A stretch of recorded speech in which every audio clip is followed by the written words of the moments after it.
কুয়ালালামপুরে আজকে আমাদের first day. Half of the day আমরা গেন্টিং হাইল্যান্ডে কাটিয়ে এসেছি এবং হাফ অফ দ্য ডে আমরা এখন কুয়ালালামপুরে কাটাবো। অ্যাকচুয়ালি কুয়ালালামপুরে এখন আমরা একদিনে স্টে করবো, এরপরে আরও দুদিন স্টে করবো, মাঝখানে আমরা একটু লাংকাউইতে থাকবো। তো রাতের বেলা বের হয়ে গেলাম কুয়ালালামপুর শহরটা দেখতে। বেশ সুন্দর, পরিষ্কার এবং গুছানো একটা শহর, উঁচু উঁচু বিল্ডিং। তো আমরা মেইনলি যাচ্ছিলাম অবশ্যই টুইন টাওয়ারের সামনে ছবি তুলতে, কারণ কুয়ালালামপুরে এসেছি এবং টুইন টাওয়ারের সামনে ছবি তুলবো না তা তো হয় না, বিকজ এটাই তো মেন অ্যাট্রাকশন। তো আমাদের হোটেলটা টুইন টাওয়ারের একদমই কাছে, মাত্র 1 কিলো দূরে।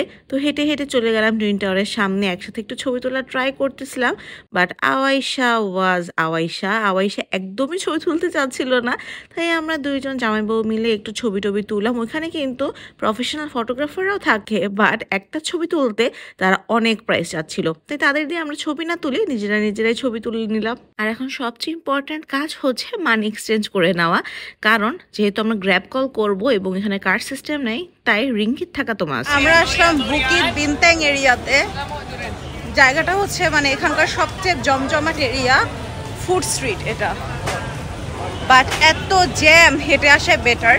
তো যেহেতু বেবি নিয়ে এসেছি স্ট্রলার, তো এর জন্য কিছুটা আমরা হচ্ছে এসেছি গ্র্যাব দিয়ে, বাকিটা হেঁটেই আপনাকে আসতে হবে, বিকজ অনেক অনেক জ্যাম।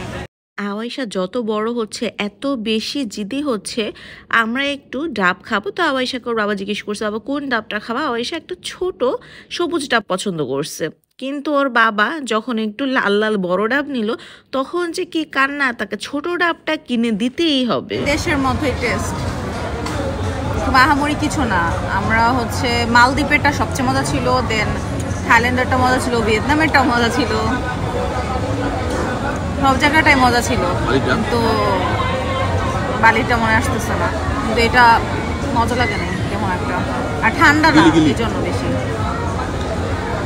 হ্যাঁ, ইন্দোনেশিয়ার গিলিরটা অনেক মজা ছিল, কিন্তু এটা তেমন একটা মজা লাগলো না। আর আওয়াইশার জন্য 2টা কেনা লাগছে, এত ডাব একটাই 3জন খাওয়া মুশকিল।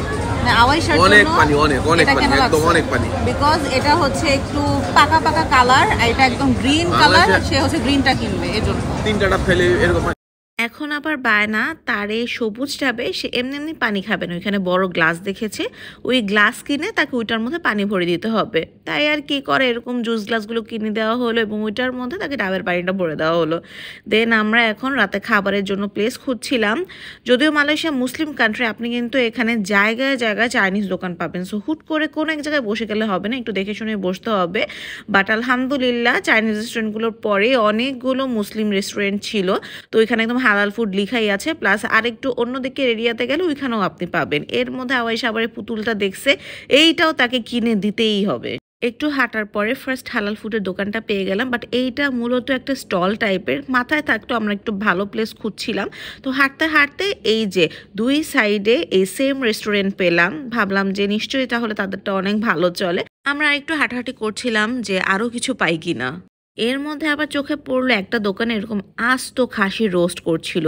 তো একটু দাম জানতে চাইলাম, শাওন আবার দাম জানতে চায় যে পুরোটার দাম কত। বার যে দাম বললো, বাবারে এই দাম দিয়ে বাংলাদেশে 3টা খাসি পুরো আস্ত কিনে এরপরে খাওয়া যাবে।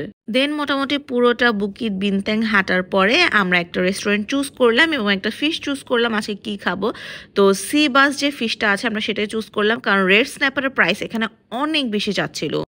তো আমরা খাবার টাবার অর্ডার করলাম, আর আওয়াইশা তো মাশাল্লাহ এত খুশি তার বারবি পুতুলটাকে পেয়ে, কিন্তু একটু পরে এখন আবার অন্য একটা জিনিস লাগবে, এমনই করে বাচ্চারা। আমাদের খাবার চলে এসেছে, আমরা 2টা রাইস অর্ডার করেছি, একটা হচ্ছে পাইনাপল ফ্রাইড রাইস, একটা হচ্ছে বিফ ফ্রাইড রাইস, একটা ফ্রাইড ক্যালামারি অর্ডার করেছি, এবং এই যে ফিশটা অনেক মজা ছিল, রাইস 2টাও অনেক মজা ছিল।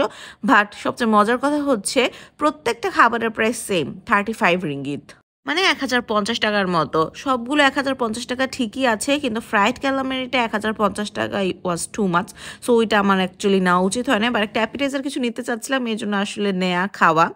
তো আমাদের গ্র্যাব চলে আসছে, এখন আমরা গ্র্যাব দিয়ে চলে যাব হোটেলে। অলরেডি কিন্তু অনেক রাত হয়ে গেছে, তো আওয়াইশাকে এখনও খাওয়ায় নাই। হোটেলে গিয়ে আওয়াইশাকে খাওয়াতে হবে সকালবেলা, আবার আমাদের লাংকাউইয়ের ফ্লাইট।